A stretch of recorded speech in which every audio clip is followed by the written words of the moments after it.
Welcome to Olympian Water Testing, giving you the best in water analysis. Today, we are looking at INSA.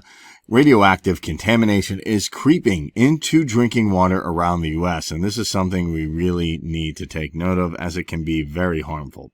So, as mining, fracking, and other activities increase the level of harmful isotopes in the water supplies, health advocates call for tighter controls. What are they asking for? When Jenny Knack moved to Simi Valley, California in 2018, she had no idea that her new family's home was 5 miles of a former nuclear and rocket testing laboratory, perched atop a plateau and rife with contamination.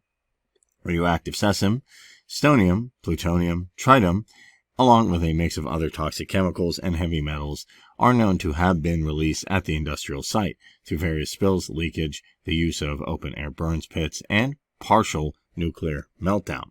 Once Knack learned about the Santa Fe Susan Field Laboratory and the unusual number of childhood cancer cases in the surrounding community, she couldn't ignore it. Her family now only drinks water from a 5-gallon, 19-liter jug delivered by Sparklet's Water Service.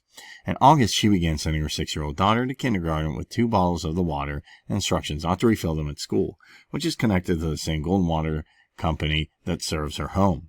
And we can see here what's going on. A federal report in 2007 acknowledged that 2 wells sourced by the water company were at risk of contamination from the site. The EPA said, "We're at risk," says Knack, and Golden State says, as at times, possibly a very hefty portion of that well water. To date, radioactivity above the natural level has not been detected in Golden State's water. And there's been concerns across the country. It's not just here. You may be thinking, okay, this might be a minor setback or an isolated incident.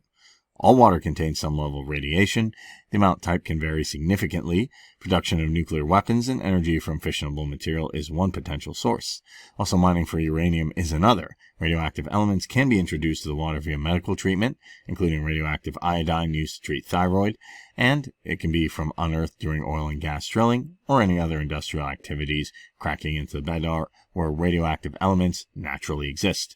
And what's more, because of their natural presence, these elements can occasionally seep into aquifers even without being provoked. And we can see some of the stuff right here, the radion, uranium, tritium, and plutonium. And this is quite devastating of what's causing this, because it causes cancer, it causes other problems. You don't want your water to be highly radioactive. While ingesting radioactive elements through drinking contaminated water is not the only route of human exposure, it is a major risk pathway, says Daniel Hirsch, a retired University of California Santa Cruz professor who has studied Santa Susan Field Laboratory. One thing you don't want to do is mix radioactive with water. It's an easy mechanism to get inside people. He says, when you drink water, you think excrete it. The body is made to extract things from what you ingest. So we can see the story here. Now, if we need strict regulations or what we should do about it, they can have a discussion. But how do you know if your water is overly radioactive? Well, you don't unless you're able to test it.